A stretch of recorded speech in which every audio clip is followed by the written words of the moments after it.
I am going to talk about a sociologist from United States. So far, the sociologists, contemporary sociologists that I discussed were from Europe, as you know, and these are all contemporary. Immanuel Wallerstein and Pierre Bourdieu, the first week, and second Habermas, the second week. Of course, while I was talking about Habermas, I also talked about Frankfurt School, Adorno and Benjamin, and then Zygmunt Bauman. These are all contemporaries.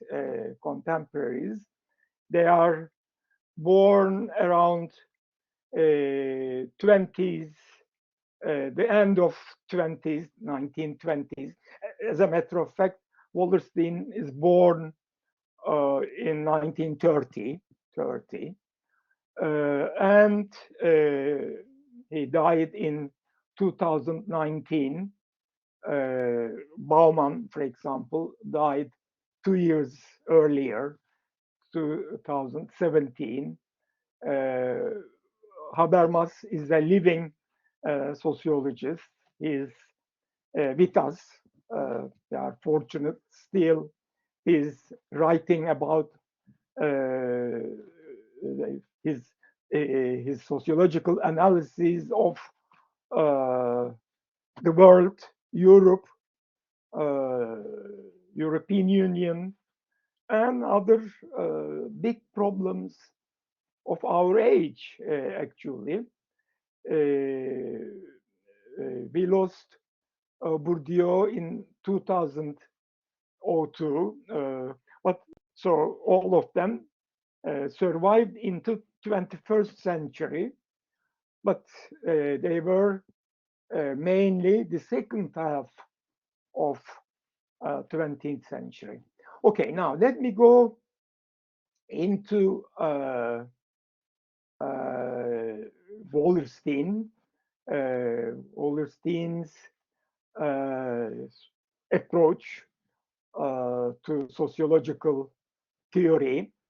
Now, I said that all three contemporaries, that is Bourdieu, Habermas, and Bauman, they are, as a matter of fact, maybe can be considered as the second generation of Frankfurt School.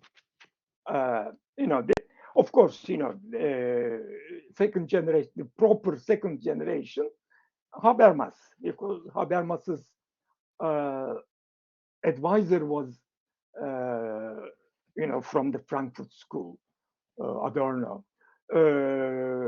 But all other three, or all these, including Wallerstein, actually somehow tried to develop a contemporary version of classical sociological theories of Marx, Durkheim, and Weber. Now, they add others, but mainly all these four contemporary sociologists are carrying over the 19th century and early 20th century. Actually, the classical theorists, latest is 1920, Weber, 1917, Durkheim, and 1883, Marx. These are their dates. So 19th century and early 20th century. But these ones are second half of 20th century and early 21st century. Early 21st century. Okay, now among these, Immanuel Wallerstein is closest to my own work as a sociologist in Turkey, because like Wallerstein, and as a matter of fact, like his contemporaries, Andre Gunther Frank and Samir Amin, I tried to develop a similar approach to the world, the first world, second world, third world, and how there is a world system and how third world countries are underdeveloping under the conditions of the first world. You know, this is the basic thesis of all these theorists. Andre Gunther Frank is talking about this, although he's born in Germany and then his family migrated to America. But actually, he developed his theory, dependency theory, while he was in Latin America. Now, Samir Amin is born in Egypt, but he did his PhD in France, and but mainly like Wallerstein, he worked in Africa. Now, Immanuel Wallerstein also started his research, although he's an American sociologist and American educated. He did his undergraduate, graduate, PhD in American universities.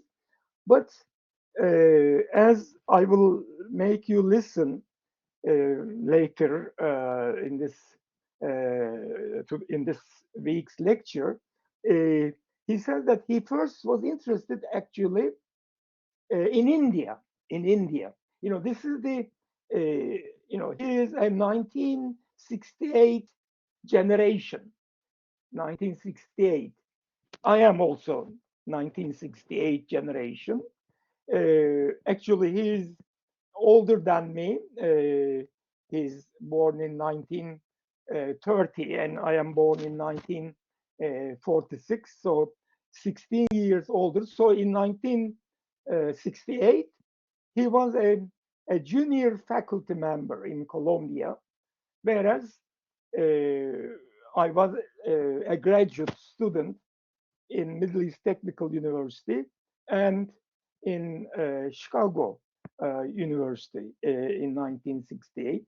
Now, 1968 generation was influenced by, now I am quoting this from Wallerstein, that two worlds and three worlds, the experiments in all three worlds, the first world, the second socialist world, and third world, Turkey, India, other Asian countries, African countries, Latin American countries, third world. Now, in the third world, many of these countries gave, except Turkey and a few other third world countries, they gained their independence against colonialism. They had an anti-colonialist liberation. In the case of Turkey, it was not colonized, but it was almost colonized after First World War. But and there were occupations, of various parts of Turkey or of Ottoman Empire and present Turkey. But as you know, from 1918 to 1922, in that 4 years, that occupation. So, and actual colonial administration was only 4 years. But those of you who had history of, all of you actually, all of you who had history of Turkish revolution or and also social structure of Turkey, you know, in the first semester and in the second semester, you know that from 1838 onward, 1838 onwards, Ottoman Empire was not formally colonized, but it made peripheralized, it made dependent to the Western countries. Anyway, but in all these countries, third world countries, then there were nationalist governments in India, in African, in Asian countries. But by 1968, these third world nationalist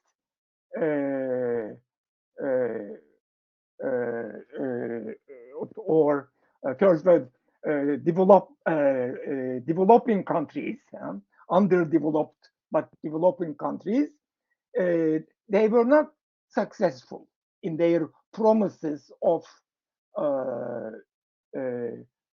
catching up with the first world and with the second world. But as a matter of fact, Wallerstein claims that first world was not also successful. 1968 generation thought that although first world liberal governments promised freedom and equality, it was not realized. In 1968, all all the workers and students and the youth of first world countries, of France, of England, Germany, other countries, they claimed that no, this is not what you promised. So they were also unsuccessful. And the second world, Soviet Union and China joined it, and Eastern Europe, they also promised equality and welfare and freedom. But unfortunately, they were not also successful in this. They were, in terms of equality, perhaps everybody in the socialist world had their housing, they were employed, etc., etc. But there was a bureaucracy, and there were periods, totalitarian periods in these. So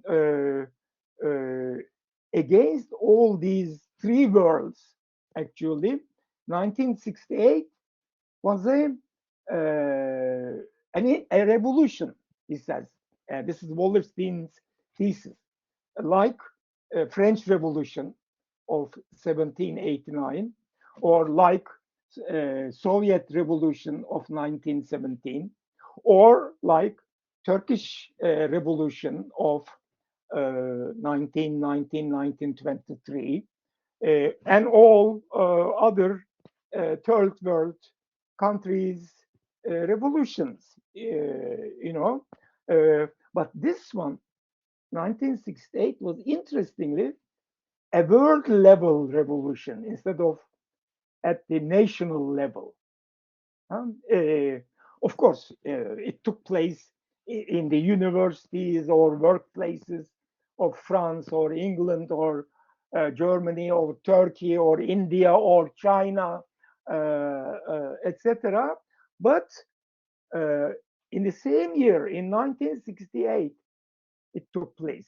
For example, in 1968, part of it in Middle East Technical University in the first half of 1968, but in July, I went to United States and I was in University of Chicago, and I was also part of student 1968 student movement, and students occupied actually the administration building of Chicago University, and I was there observing it by taking the risk of throwing out of country. It was a very risky situation, but I was there observing the same way that I observed the one in Turkey and in Middle East Technical University. This is the 1960s. So this generation, Wallerstein, Andre Günther Frank, Samir Amin, they were all criticizing the world system as it gave, it resulted in the division of three worlds, and all governments in these three worlds didn't succeed. Now, I will not go into my own development. It is, I have written about it. I am talking about it somewhere else, or some of you, one or two of you, you took development of sociology in Turkey. There, I go into detail. But here, as all these three, Wallerstein, Günther Frank, and Samir Amin, I am also influenced by a previous generation, of course, Max Weber, Durkheim, and also, but two American political economists, Paul Baran and Paul Sweezy. Paul Baran and Paul Sweezy, when they, Günther Frank and Samir Amin and Wallerstein, they developed dependence theory, and I personally developed az gelişmiş capitalism. That concept, underdeveloped capitalism. I used it for the first time, at least in Turkish, az gelişmiş capitalism, and its dynamics, etc. Anyway, now let me go into detail. But before I go into detail, let me also tell that my contemporaries in Turkey, I should talk about them too, are Çağlar Keyder, Ahmet Ertuğrul Tonak, and the people that I work together, Ünal Nalbantoğlu, Sezgin Tüzün, Erdal Gürkan, and Filiz Kardam. These are more or less in the same type of approach in Turkey, but Çağlar Keyder and Ahmet Ertuğrul Tonak have written more in English, and they are more famous from myself and Ünal Nalbantoğlu or Tüzün or Kardam. Anyway, now let me come back again to Wallerstein. Now, Wallerstein, I will start with this, has written two-page commentaries from 1998 to 2019. Now, in 1998, He was the president of International Sociological Association, International Sociological Association, from actually 1994 to 1998. And there was a congress of sociologists from all over the world, 5,000 of them, and I was also there when Immanuel Wallerstein gave his lecture conference, the ending his presidency, and handing over the presidency of International Sociological Association to the next one, and I will come to that paper that he presented there, and I listened to it, and it is taken as the last chapter of the book that I will advise you to read, because I will lecture from 3 or 4 chapters of that book, a book that Wallerstein published at the end of 20th century, 1999. No, it's published in 2000, the beginning of 21st century, and the title is interesting: "The End of the World as We Know It." As we know it. Okay, now, before I come to that, however, as I said, I will introduce you to these commentaries, and the last one, actually, where he talks about why he's ending his commentaries and what his expectation of the future. And actually, the title is interesting. This is the end. This is the beginning. Now, let me, okay, instead of just talking, let me share with you these commentaries, if I can, and maybe when if I go to that page, you will I will introduce you to his other books and articles. Okay, now let me share with you which one here.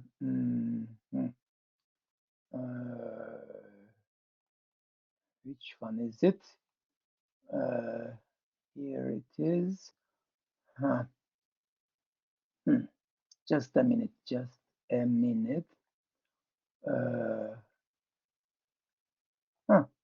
Where is it? Why don't I see that? Maybe from here. Now, this one.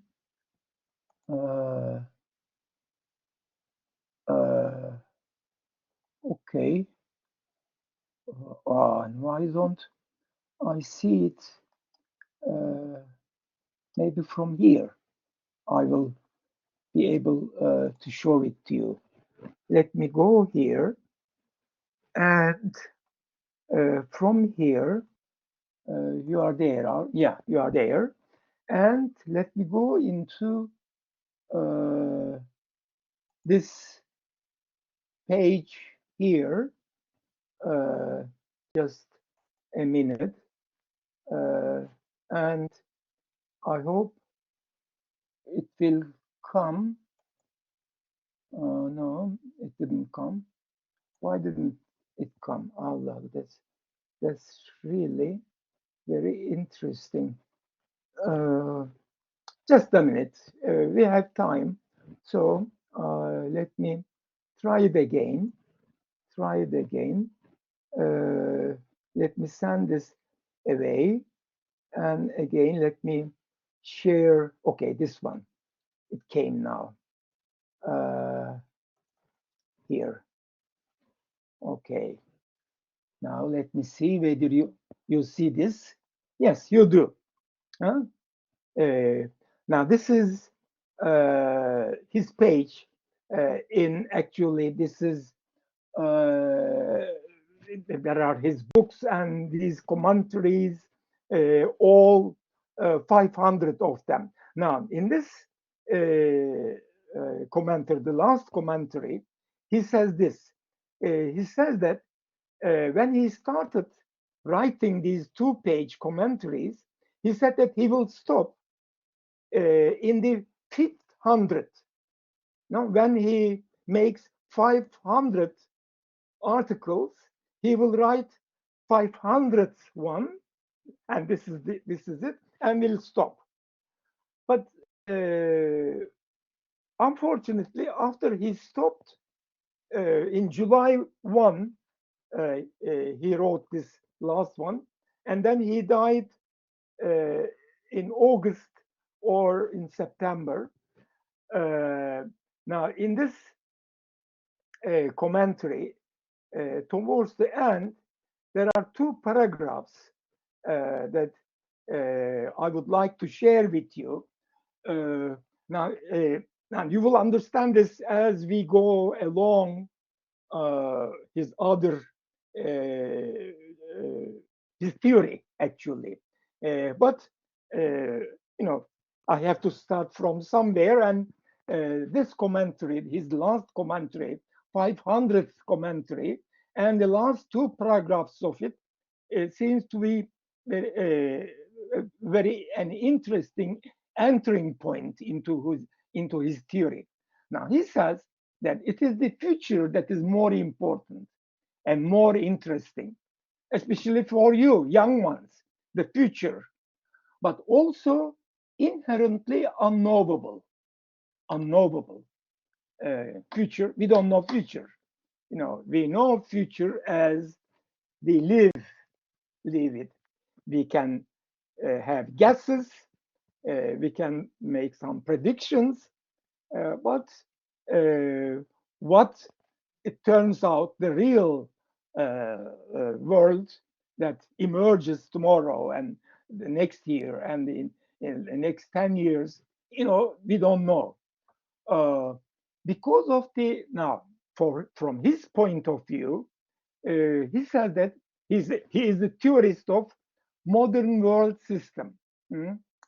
As you remember from your second, third year, or in other courses, I am sure you encountered with this with his theory.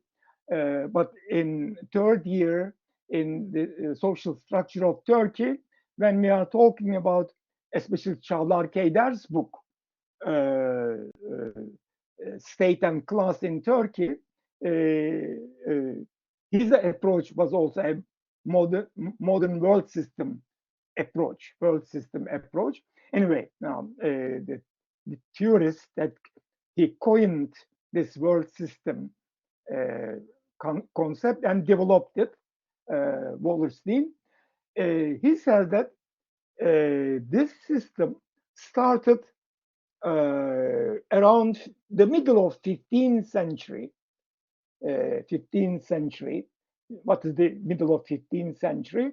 1450. 1450. That is the conquest of Istanbul by Fatih Sultan Mehmet, or the conqueror Sultan Mehmet, as Mehmet II, actually. Now, world system started around that time, or towards the end of that 15th century, but it crystallized into a world system during 16th century, when actually Süleyman the Magnificent, Sultan Süleyman, was the Sultan of Ottoman Empire. But he says that Now he goes into genesis of this modern world system because in Europe the ruling class failed, around 12th century, 13th century, and by 14th, 15th centuries, there was already a transition from feudal system to early capitalist system in, at least in Holland, in England, in France, eventually in Germany.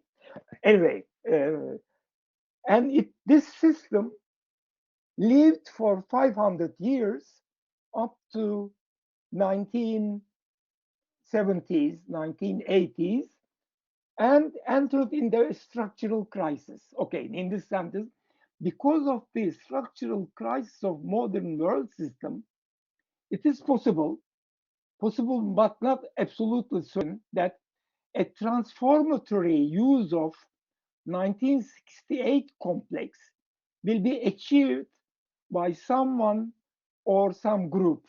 Now, what is this?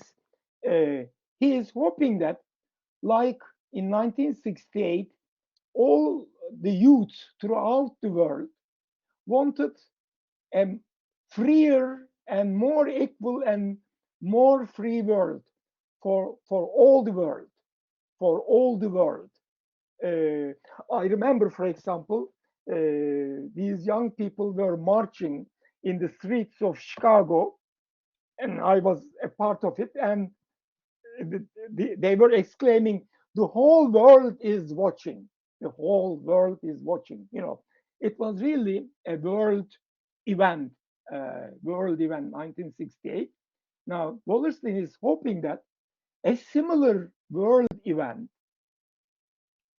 will take place because the modern capitalist world system came to an end, is ending.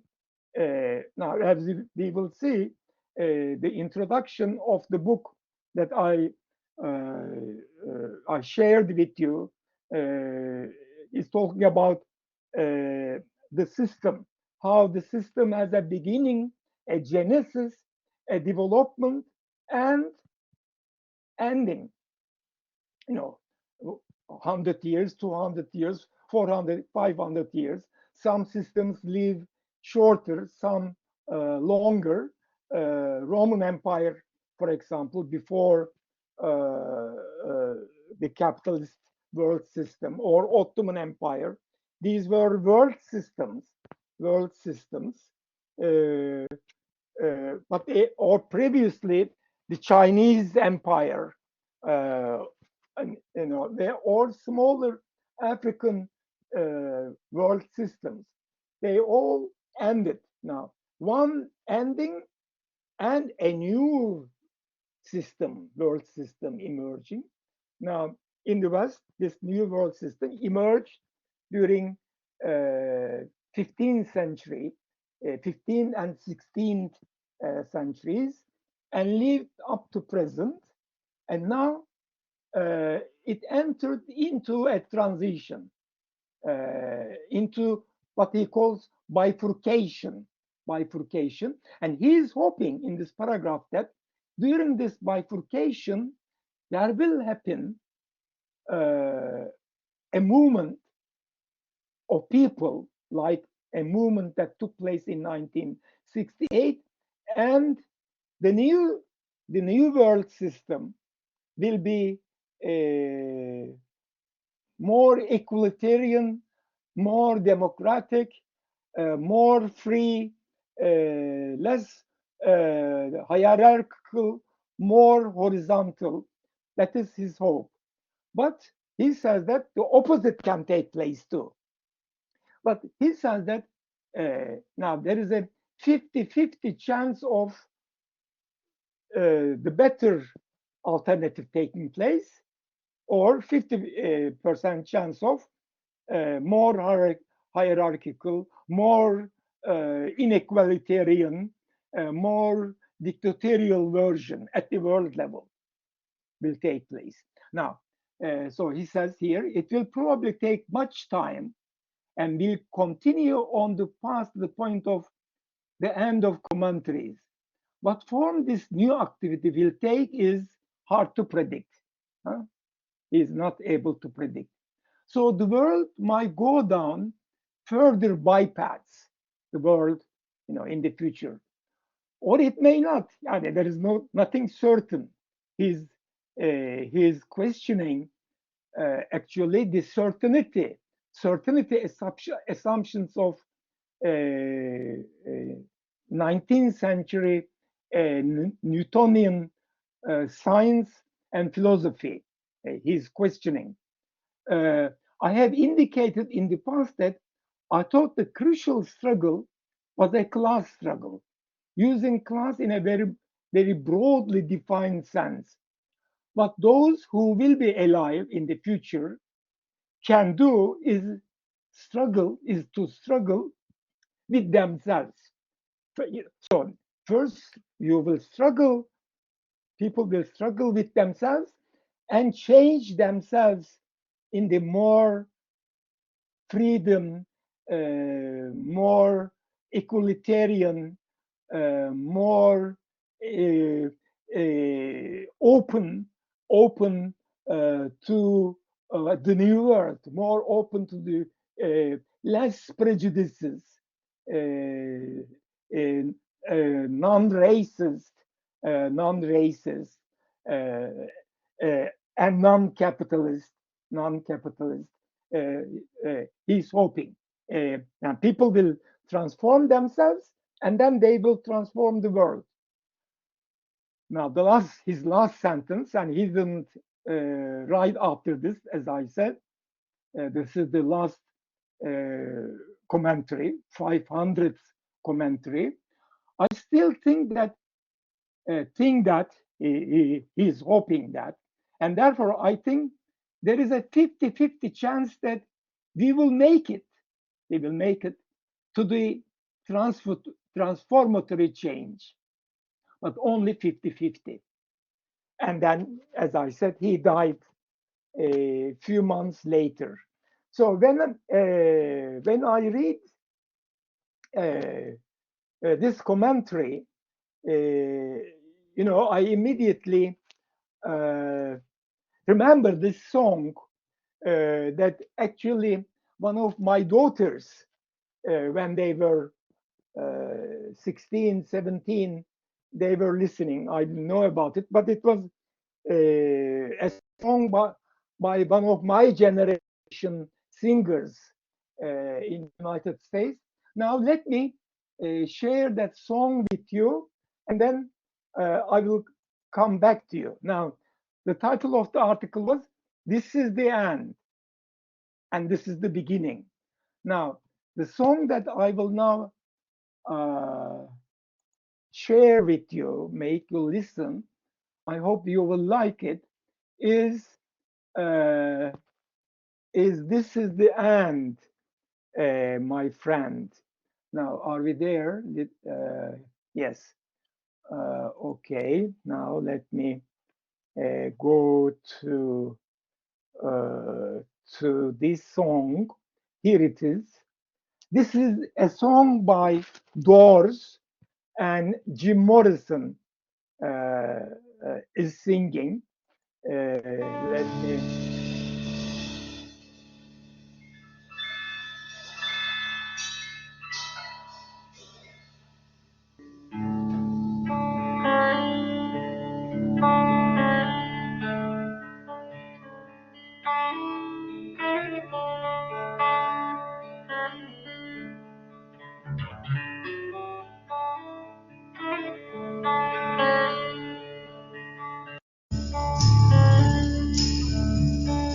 This is the end, beautiful friend. This is the end, my only friend. The end of our elaborate plan.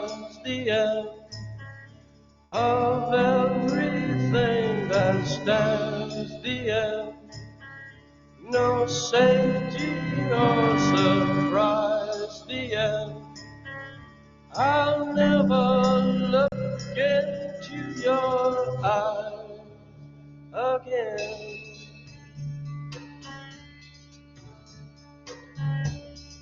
Can you picture what will be so limitless and free?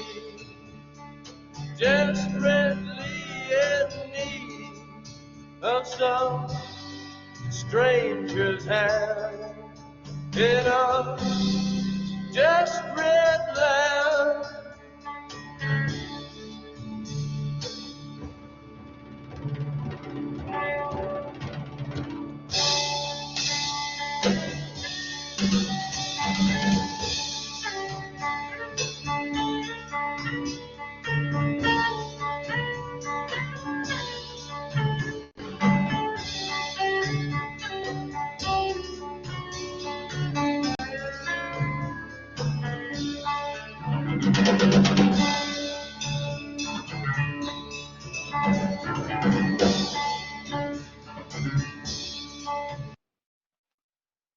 Okay, now let me ask you.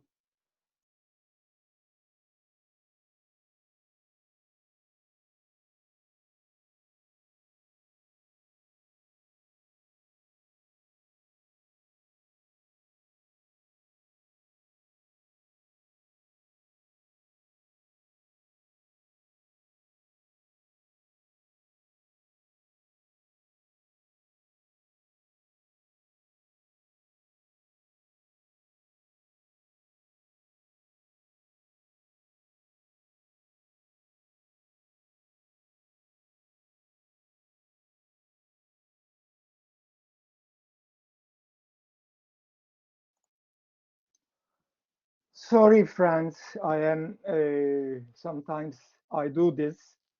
Uh, it happened again. Okay, how did you find so far the Wallerstein introduction to Wallerstein and this song? Huh? Did you hear it? Did you listen to it? Where are you? Are you here? Do you hear me? Friends, are you there? Evet, Nilüfer, you okay.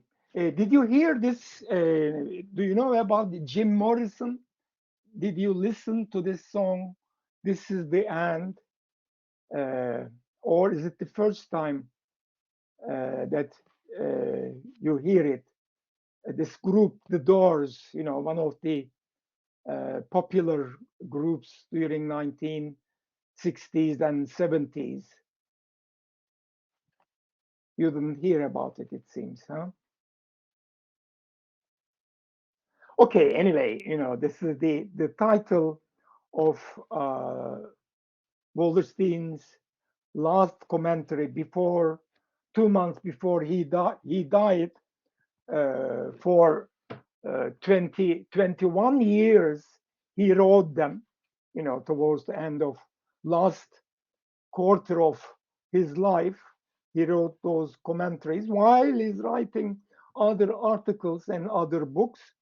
Now let me go back to that page where these commentaries were actually, and let me show you very quickly. Let me show you the books and articles. You know, there are so many books and articles here.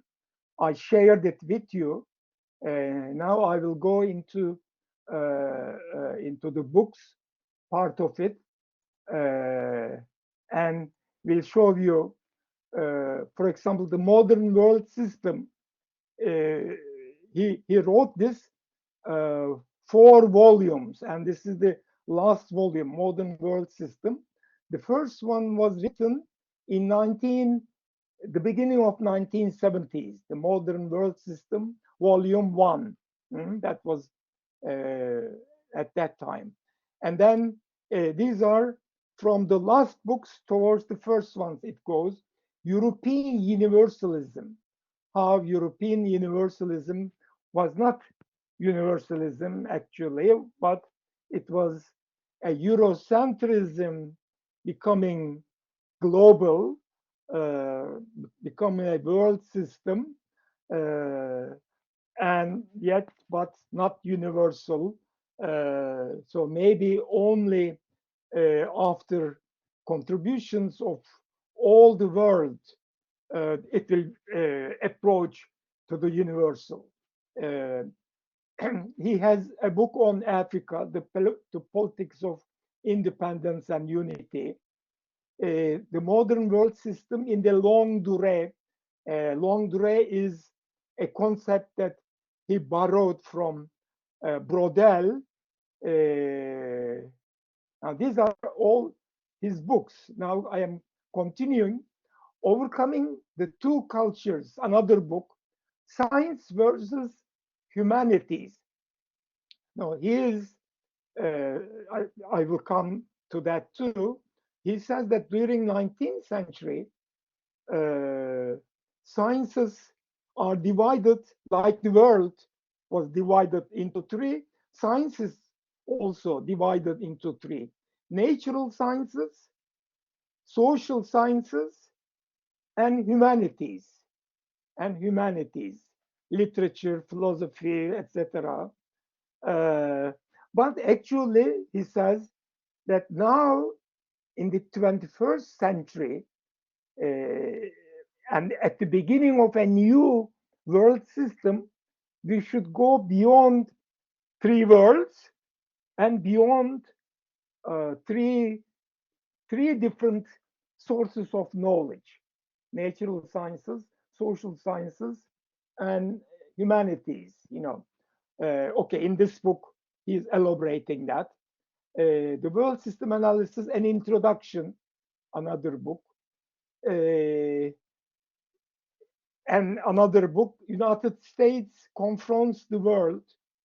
Uncertainties. Okay, now he's talking about how 19th century certainty about knowledge. And Bauman was also, last week we were talking about how Bauman also talked about the end of uncertainty in the fluid modernity. The difference between solid modernity and fluid modernity. Solid modernity assumed that their knowledge is deterministic and certain. There's a certainty. Whereas in fluid modernity, no, the certainty ended. Same way, like Bauman, Immanuel Wallerstein also is saying that uncertainty, we are living in an uncertainty, and that it is better to live in uncertainty than in a determined world. If there was determination, no free will. Now, if everything was determined in the world, ethically, morally, there was nothing to left for the human beings, for their making their own life, making their own decisions, because it will be all determined by the world system, by God, by whatever, a determined understanding of life versus less determined, and certainty versus uncertainty. Okay, determined versus relativity, certainty versus uncertainty. But reality is in between somewhere. Okay, we are certain about certain things, but not about other things.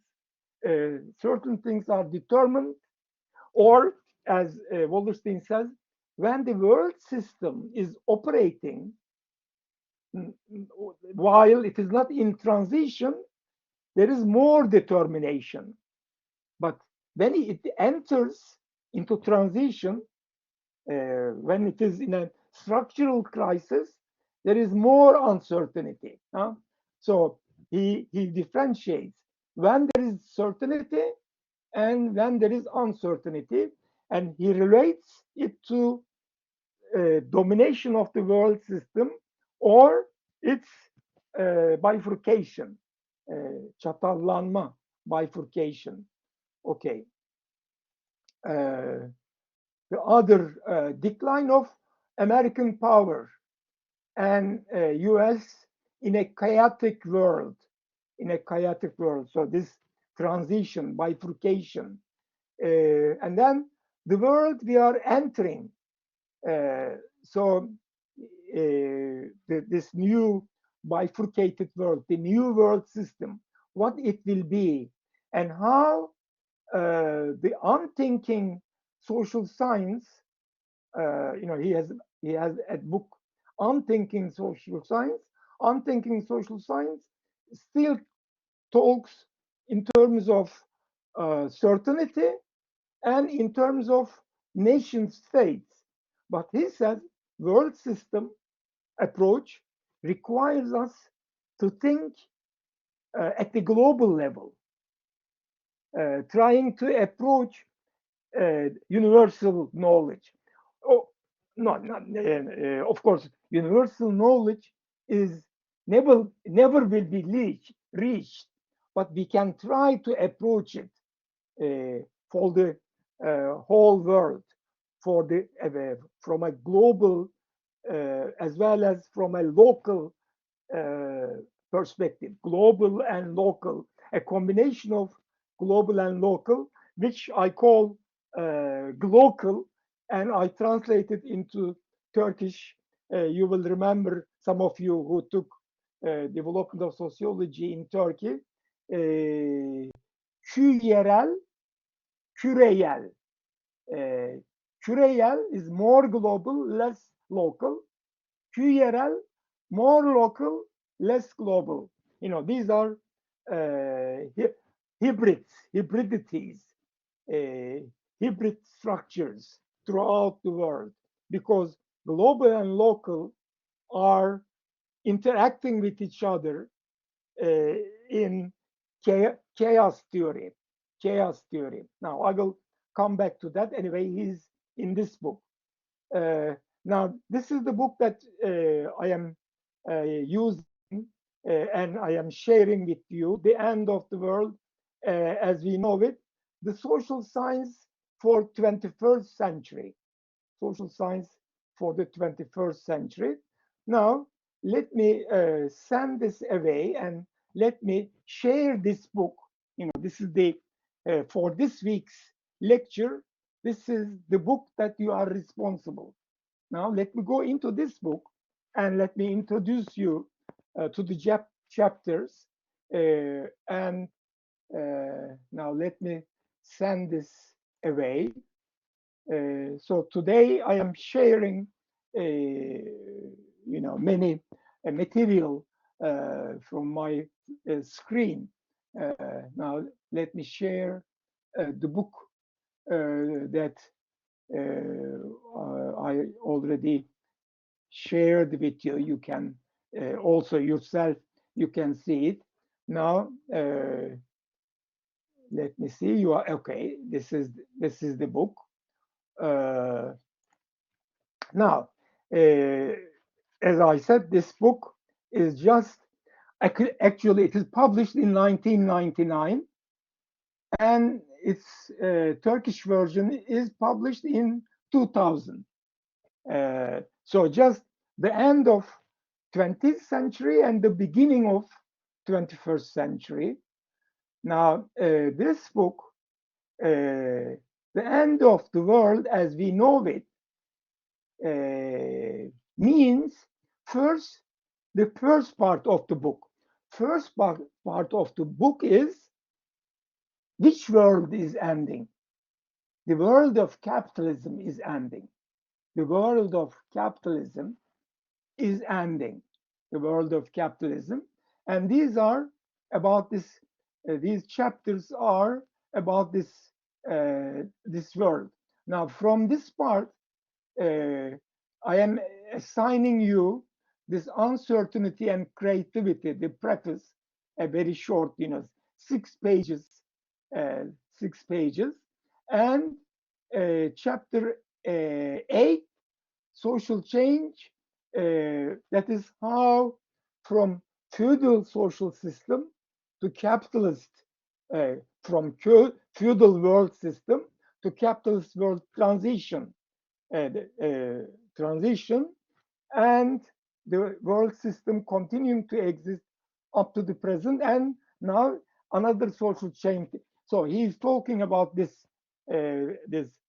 genesis, development, and demise, and the end, and the transition in this chapter. So these two. The second part, as we know it, the end of the world, the, the world, the capitalist world, we know it, the world of knowledge, the world of knowledge.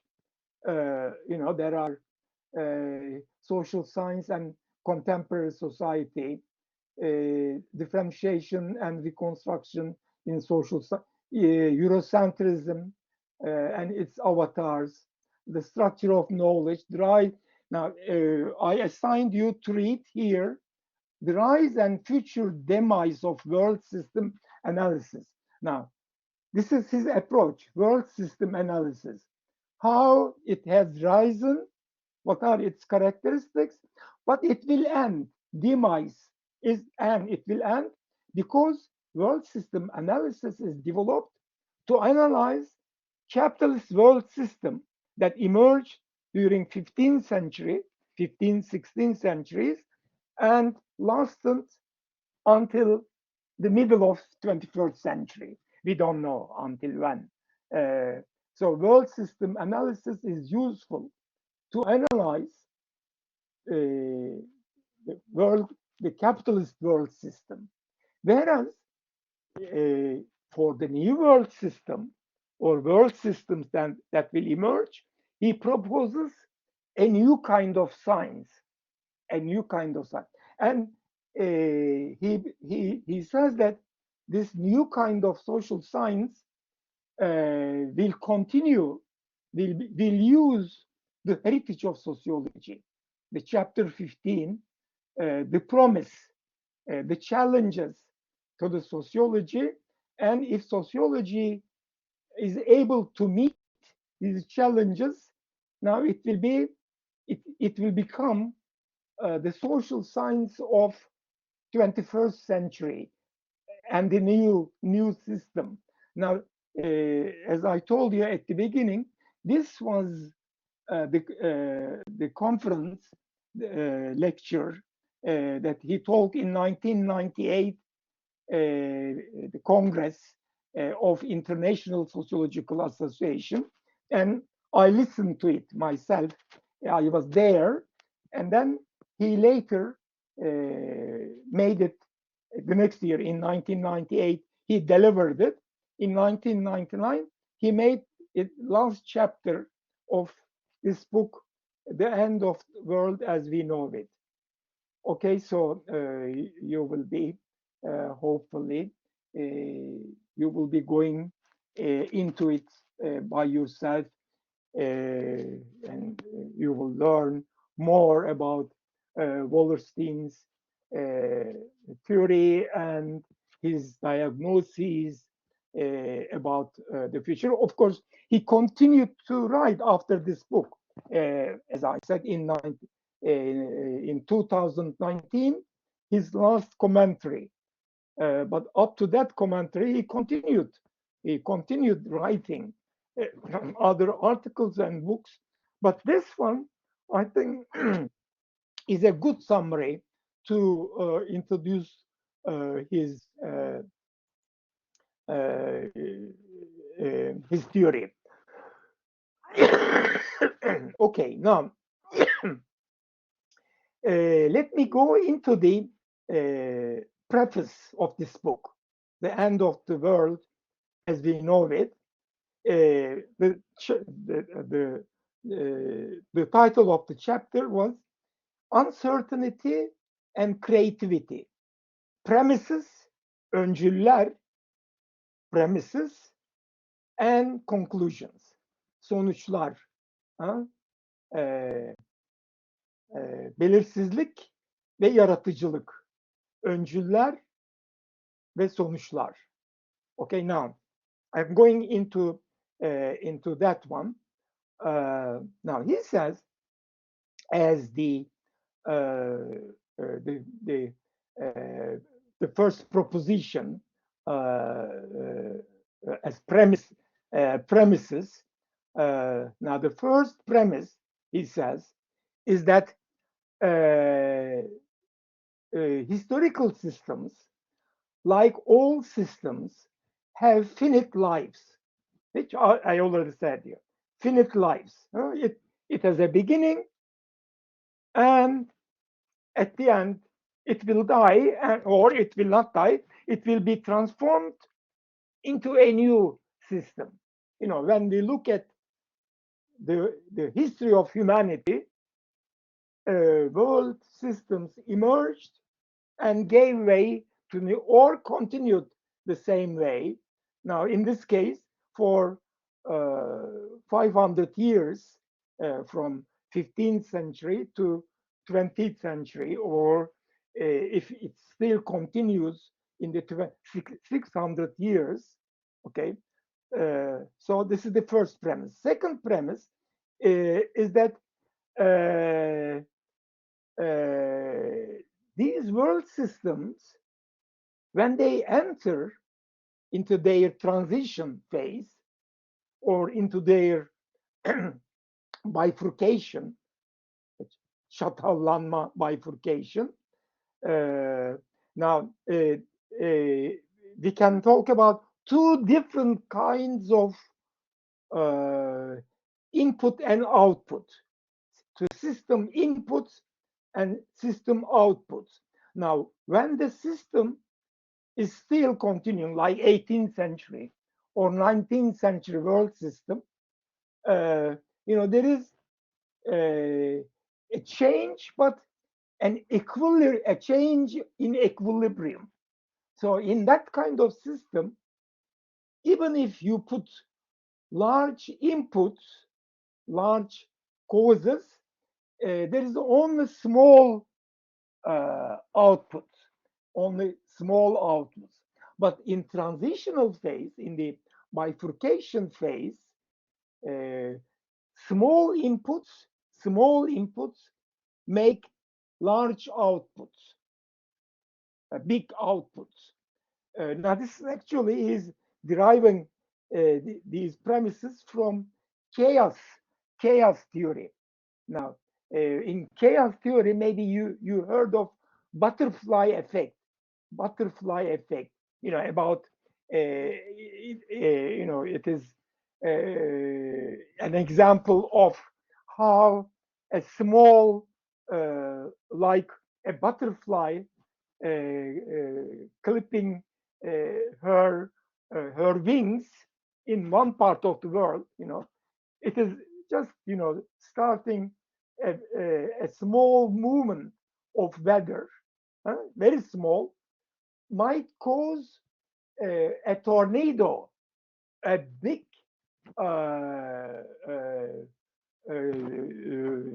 let's say weather event, hurricane or tornado or other big climate changes.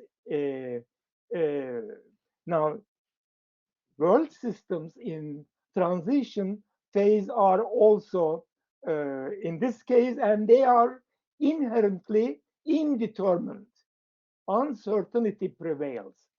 Now, third premise is that on the basis of his studies, I will make you listen one of his short interviews with him, where he talks about why are the reasons that world system entered into bifurcation phase, while world system entered into a terminal crisis, a terminal structural crisis. Third premise is that modern world system entered into a terminal crisis. And sooner or later, it will give rise to a new system better than this one or worse than this one, or systems better than this one, worse than this one. It depends on everybody's small inputs. These are three premises, and then he says he draws conclusions from this. Now, the first conclusion is that like the Frankfurt School, he is critical of Enlightenment optimism, that there is progress. Remember Benjamin's last week, Benjamin's talk about this painting, the angel of history, how angel of history is looking past and his back or her back is towards future, in front is the past, how there is all this destruction in the past, instead of all this enlightenment and progress and equality, and everybody will be free, no, that is not given. It is not historically given. 19th century hoped that, but unfortunately, progress is not inevitable. It is inevitable. There might be progress or regression, going ahead or going back. Second conclusion is that about certainties,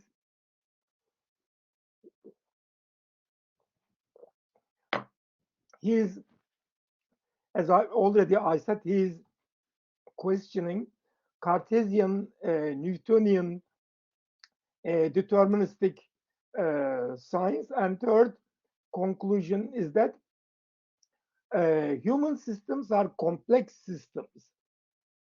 Now, complex studies it emerged from chaos theory in natural sciences, but now it is also applied to social systems. Actually, social systems are most complex systems and most difficult to analyze. So, although so far, or at the beginning of 19th century, actually throughout 19th century and the first half of 20th century, social sciences learned from natural sciences. But Wallerstein thinks that now it is time that natural sciences will learn from social sciences how to analyze systems. Now, natural sciences, chemistry, chemical systems, physics, physical systems, biology, sociology, social systems, psychology, psychological systems. And so these are his conclusions. The preface of this book. Now I will go into chapter 8, but before I go into that, I would like to go into why he thinks that this world system is coming to an end. Now, for that, he has an interview with him where he talks about how this the promises that this world system gave, like in 1968, failed, and not giving those promises, not fulfilling those promises. Now, just let me first let me share this details how he conceptualized a world system as the core and periphery, or for example, it could also be conceptualized as the metropolitan centers and periphery, or core and the periphery. But Wallerstein also puts a third into the middle, semi-periphery. Now let me visually let me show it to you. I have here an image, uh, of this. Uh, are you there? Huh. As you see, this Kendall Moyer, she made this uh, Wallerstein's theory, Wallerstein's world system theory model as the core, semi-periphery, and periphery, and how core is receiving cheap labor and raw materials from the periphery and from the semi-periphery. Cheap labor and raw materials also goes from periphery to semi-periphery, whereas profit, core companies in the core makes high all the production, capital goods, technology, etc., etc., and exports high profit consumption goods to the periphery and to the semi-periphery. So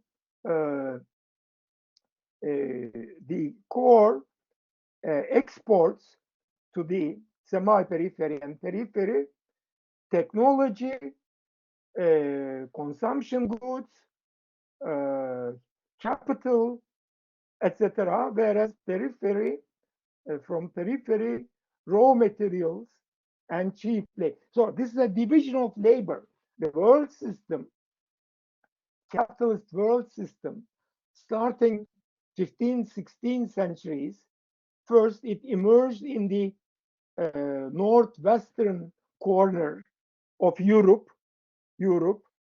So the core countries emerged there as England, Holland, and France, and Germany tried to enter into the core. The First World War, the struggle between the earlier three core countries and Germany forcing itself into the core, and Russia forcing itself, and unfortunately Ottoman Empire was peripheralized. Uh, uh, uh, so in the semi-periphery, and then it became periphery. And after the Republic, it tried to go back to semi-periphery, but still it is not in the core.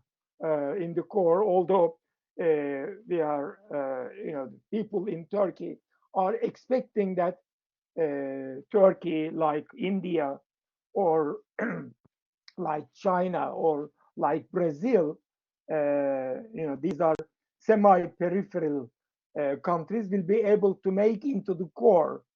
So three parts of the world system: core, periphery, and semi-periphery. How historically this emerged. Now in chapter 3 and chapter 13, I will talk about the characteristics of this world system model. But now, for the time being, I think this is enough. Now let's listen Wallerstein talking about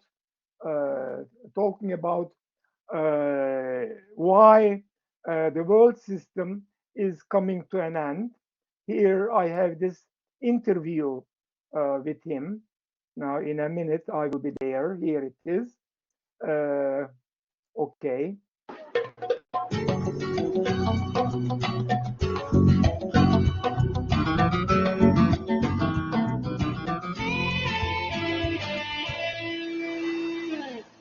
Welcome to Context TV. Our guest today here at the Institute of Latin American Studies at the Free University of Berlin is Immanuel Wallerstein. He is professor for He's talking sociology at in Yale Free University University in of the US. Berlin now. He is best known as founder of the so-called world system analysis. Welcome to Context TV, Immanuel Wallerstein. So this Professor is Immanuel Wallerstein, we Wallerstein. met 4 years ago in Dakar, Senegal, and talked about the growing instability of the capitalist world system. Since then, a lot has happened. The rise and fall of the Arab Spring, the accelerating crisis in Southern Europe and in the Eurozone, the Ukraine crisis, and also the rise of the Islamic State in Iraq, Libya, and elsewhere. Are we on a path into more and more global instability? And if so, why? Well, yes, absolutely. We're on a path to more and more global instability. And why? Why we're in a systemic transition with the we're in a systemic crisis of the capitalist world system, such that it's falling apart and will in fact go out of existence. We're in a transitional phase. That's a long transitional phase, 60, 80 years. We're in the middle of that, and that is characterized by this chaotic fluctuations that are enormous in the economy, in the geopolitics, in everyday life, in everything. And all of the things that you have mentioned are simply part of that chaotic disturbances that are uncontrollable, very frightening to people, as well they should be, because it's a very risky situation at an individual level as well as a systemic level. So yes, we're in a crisis. It's getting worse. It's not getting better. It's not going to get better until it is resolved in one way or the other by tilting in one direction or the other of the bifurcation in which we find ourselves. You say that in your analysis, it's a 500 years system which comes to an end. That's right. What is coming exactly to an end, and what are the perspectives? Well, it's a system built on the ceaseless accumulation of capital. And to accumulate capital, you have to make what is called profit out of productive enterprises. And the fact is that the costs of the production are going up, have gone up so high, and the possibilities of effective demand for that production have gone down so low that you can't really make profit. You can't accumulate capital. So lots of people have always been unhappy with the capitalist system, but this, in addition to that unhappiness coming from the base, there's now the realization by capitalists that it isn't working in their favor, that they can't accumulate the capital. So the question is finding some alternative mechanism of maintaining their wealth, their power, their privilege, etc. So we have a situation in which no one wants the continuation of the system for different kinds of reasons. Where the question before us is not, do we like this system or do we not like this system, but what system should replace this system? Okay, no, he continues. You know, it is 23 minutes long. You will listen it yourself, and then he goes rising unemployment levels and how the world is urbanized in so high urbanization is that there is not any more cheap. There will not be any more cheap labor and cheap raw materials from an urbanized and uncapitalistic parts of the world. So I now let me send this away, and I would like you see whether indeed the unemployment level is rising. Now here I will share with you the unemployment level in each country and in the world. In the world. Now let me again share with you unemployment. This one. Here you are. I hope it will come. Ha. Here it is. You see it? Yes, you do. You see it. Okay. Now, this is unemployment levels. So, 50 years ago, the world unemployment level of the developed world at that time was 2%, 3%, 4%. But by 1990, it was 5%, and it went up to 6. Even it went up to 7% when in 2008 crisis. And here there are all the countries where what percentage of labor force is unemployed. The highest one is in South Africa, 29.8% unemployed there.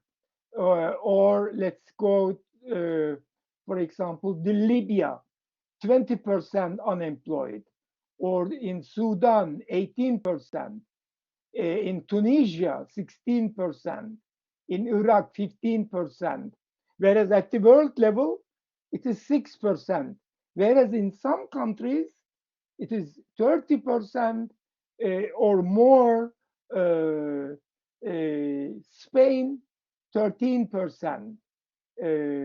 Now you will see Turkey here, 10%, 10%. But there are countries where unemployment is lower, lower. But so Wallerstein says that unemployment is increasing because new technologies are introduced, and which automation, they don't need any more labor.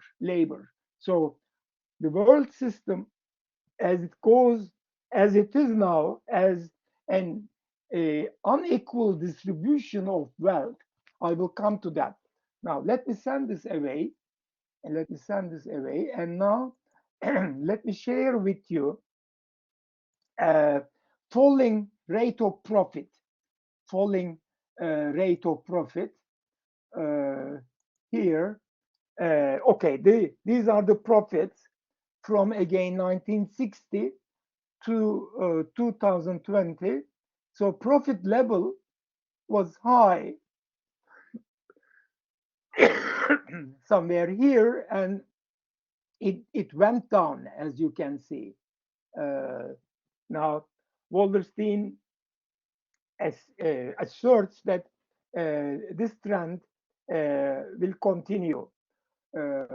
But more serious than this, why the world system is coming to an end is about climate.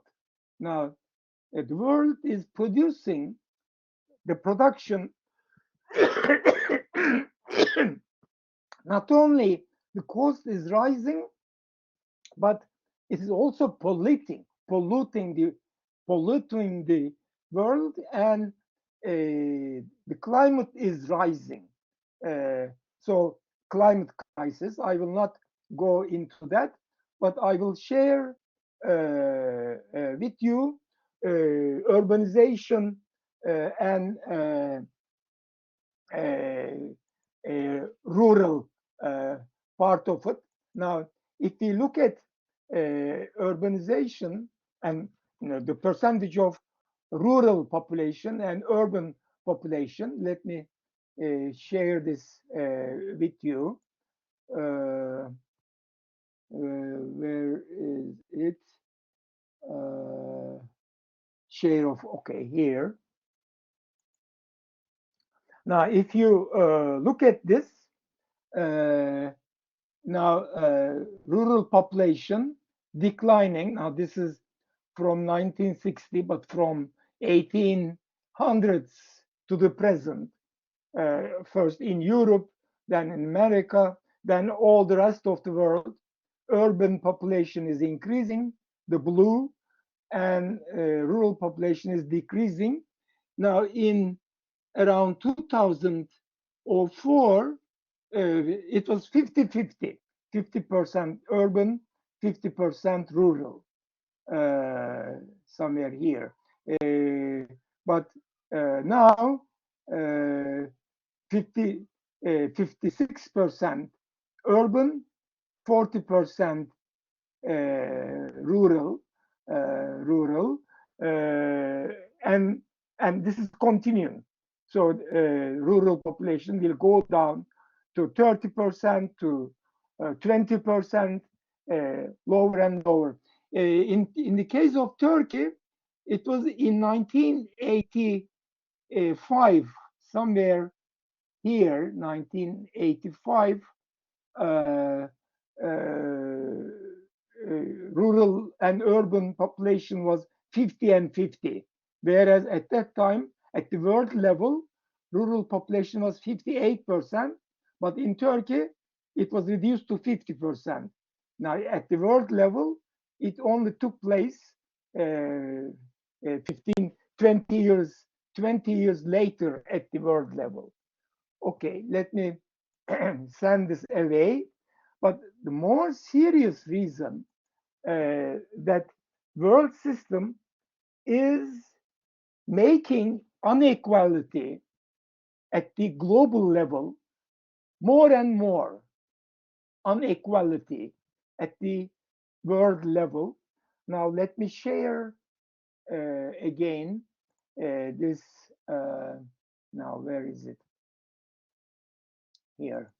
Let me share this data about the unequal distribution of wealth, zenginlik, unequal distribution of wealth. Here it is. Let me share it with you. Now, you see it, don't you? Yes. As you see it, now there are two distributions here. The first is a percentage distribution of population into the second column, actually, wealth. Now, 14% of wealth, no, 1% of wealth here goes to this 55%. Now, 55% of population owns only 1% of wealth at the world level. Now, 55%. Next, 33% of the world population owns 14%. Now, together,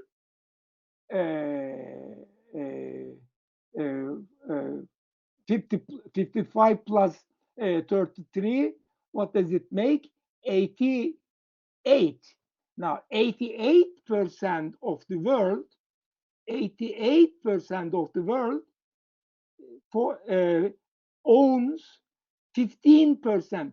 88% of the world owns only 15%. Only 15%. Okay, now let's go to next level. Next level, 11%. this 11%, the richer part of the population in the world. And now it is, you can see here, green is middle classes in the world. This yellow is poor, and this red here is miserable. Whereas blue are the millionaires. They have $1 million and more, each of them. Now that is 1% of world population are millionaires, 1%, and this 1% owns 46% of world wealth. So this is the capitalist world system. Capitalist world system ended up in this kind of wealth distribution.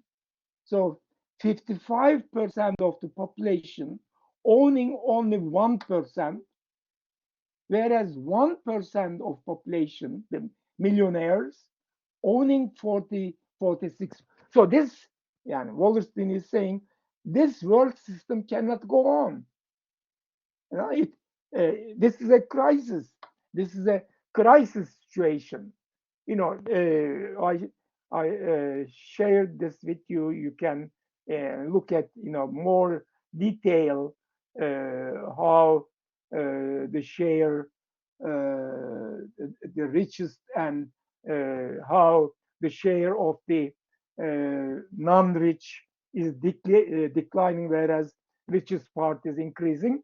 As I said, you can, and the pyramid like the other one, this tiny 1% owning, etc. And who are the rich? Rich are America. Mostly they are in America, and in Europe and Canada, and some in India and China. Now, who are green? Green are Turkey, Middle East, Russia, some part of Brazil, in Latin America. Now, the poor are this part here, the rest of Latin America, some in Africa, some in Asia, Wallerstein, for example, here, some now Iran, or some Central Asian countries here. And then the poorest is in Africa mostly, and also in Asia and in Middle East.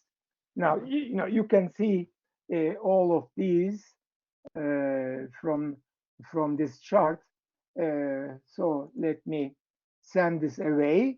So for all these reasons, Wallerstein says, we are coming, we entered into a structural crisis of the world capitalist world system, and we will go either in that direction or in the other direction. So his world system theory explains how this 500-year-old, 550-year-old world system emerged and developed, and what are its characteristics. As I said, I will go into the preface I already covered, and chapter 8. Chapter 8 is about this emergence, how it emerged and grew. And I already summarized actually chapter 8. So let me go to the last chapter, the how what are the challenges for sociology and other social sciences because of this crisis, and how the new social science, the new sociology, should meet these challenges. If it meets these challenges, then it will be able to explain the dynamics of this new world system. Now, the dynamics of this new world system did not emerge yet. So its science also did not emerge yet. But Wallerstein says that we should be prepared for it. But before I go to the challenges, let me just share with you what were the characteristics,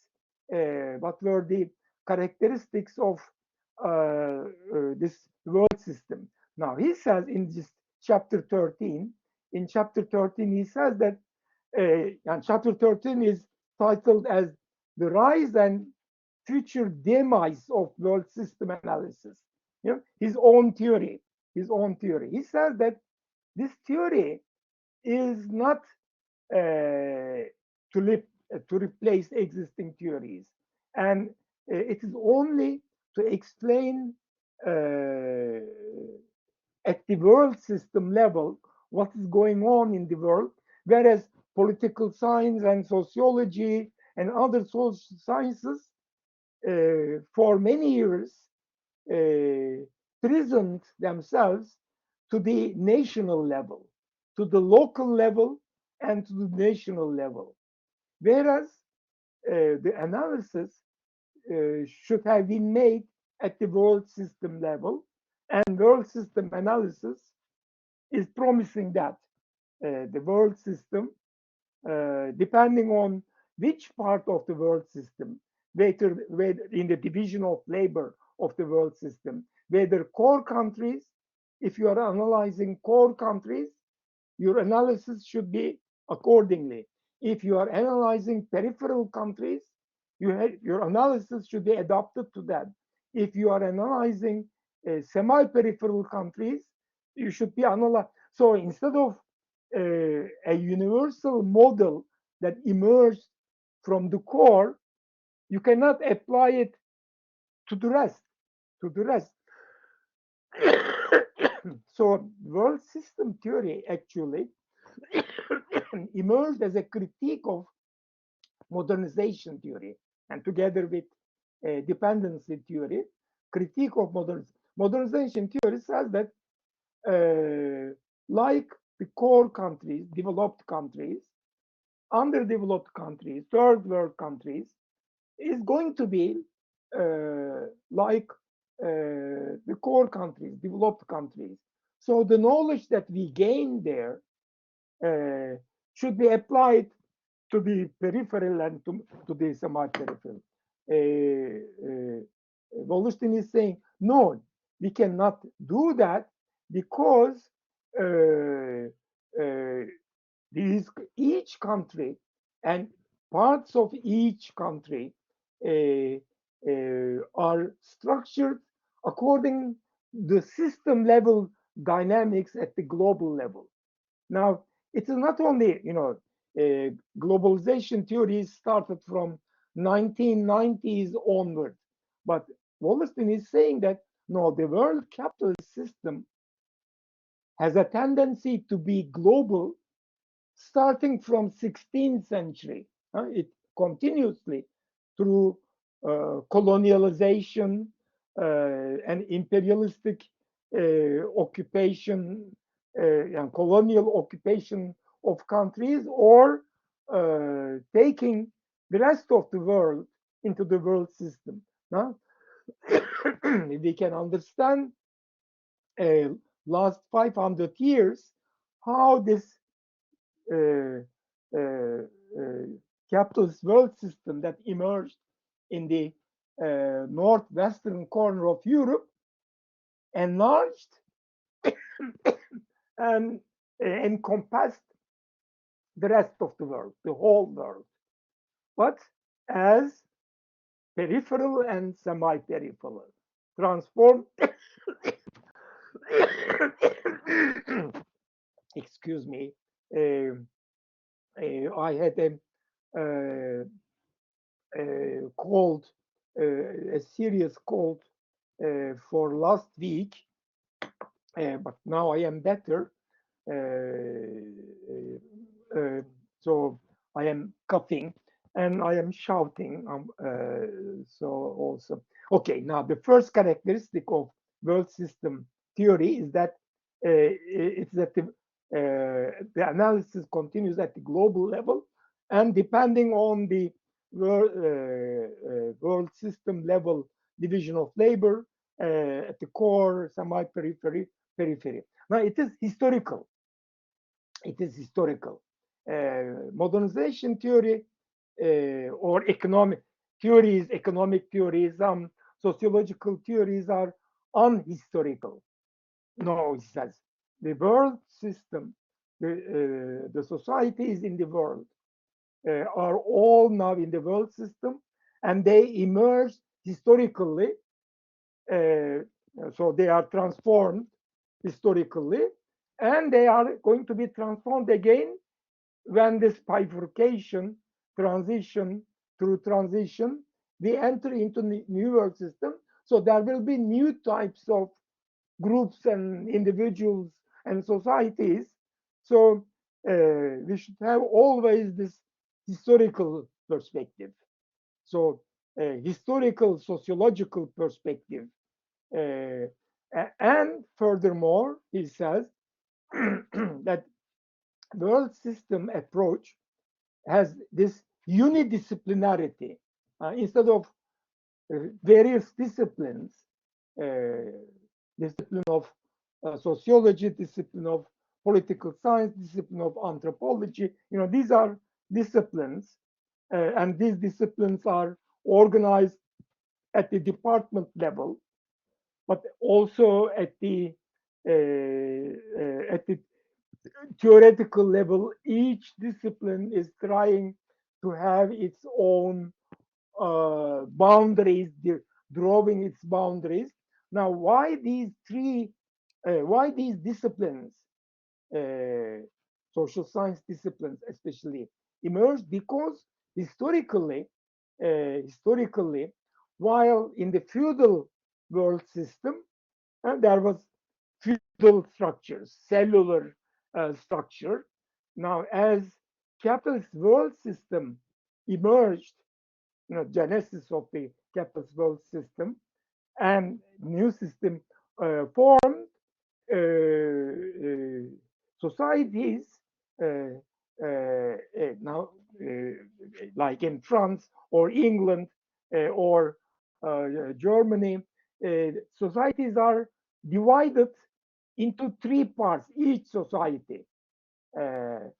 Now, this is going to be at the global level, but in 16th century, 17th century, for example, Adam Smith, when he wrote The Wealth of Nations, now, economic system separated itself from differentiated from the state system.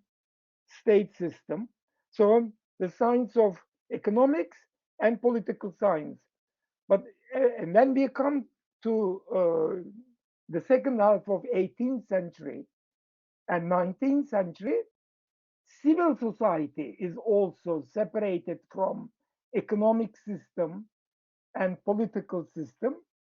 So sociology emerged, Saint-Simon, Marx, Durkheim, Weber, as the civil society and its relationships with the economic and political system. Sociology, as a discipline, political science as a discipline, economics as a discipline. But now, at the world system level, now national societies are now structured globally. So there is a global economic system and global political system. Unfortunately, there is not yet a global civil society. So we have all these crises, the transition.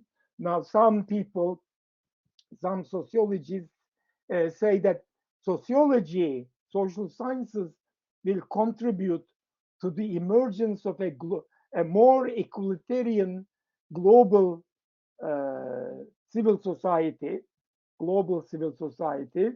In the after the transition, a more free and more democratic and more egalitarian should be built. It is should be constructed with what with by sociology and political science and history, anthropology, economics, unidisciplinarity, a new kind of social science should emerge and develop as the world system is being transformed, is in bifurcation. Uh, and another characteristic is that it is holistic. It's a holistic approach. Now, some people, actually, Wallerstein's approach to analysis, social analysis, is from world system level to the local level, to the national level, and to the local level. An analysis from above. But it should be complemented with an analysis from local level, national level, the global level. So this deductive and inductive approaches should be combined. After Wallerstein, some sociologists, also I myself, we are arguing that a local, positioning at the local level, both looking at the local level and looking at the global level. Now, actually, in chapter 15, Wallerstein is trying to contribute to this by focusing on the culture of sociology.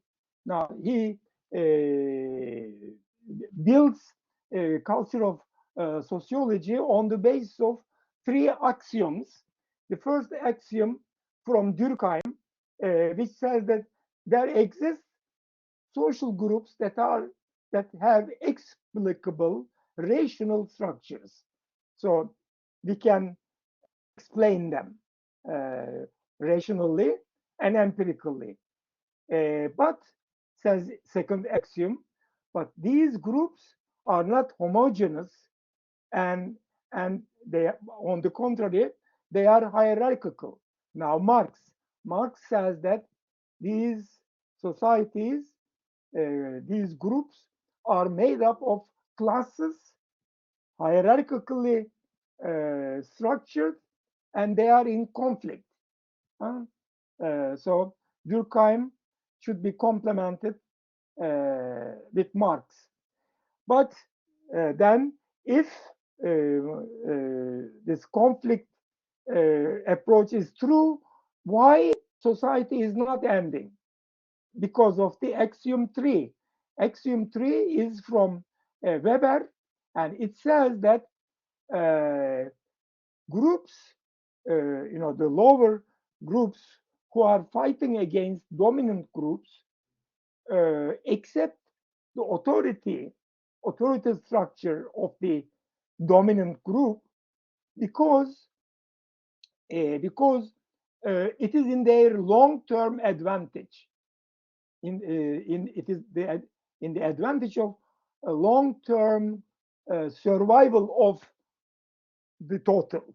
Now, if conflict continues, maybe it will end. The society will end. So the concept of legitimacy. Now, this is, he says, the core of the sociological paradigm or the culture of sociology, but there are challenges to it. The first challenge is from Freud, the unconscious. Sociology didn't deal with the unconscious at the sociological level. Now, Freud and psychoanalysts, as we will see when we come especially to the feminist sociologists, how the unconscious and psychoanalysis should be integrated in the social science theory that will be better to analyze. Second challenge is Eurocentrism. Now, social sciences emerged and went to the rest of the countries through Europe. So there is a Eurocentristic bias, Orientalism. Edward Said called this Orientalism. But before Edward Said, Wallerstein says, Enver Abdel Malik from Egypt,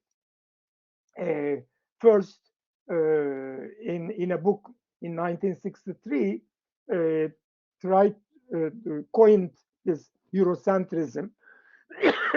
Actually, also another Egyptian social scientist, Samir Amin, Samir Amin, and then later influenced by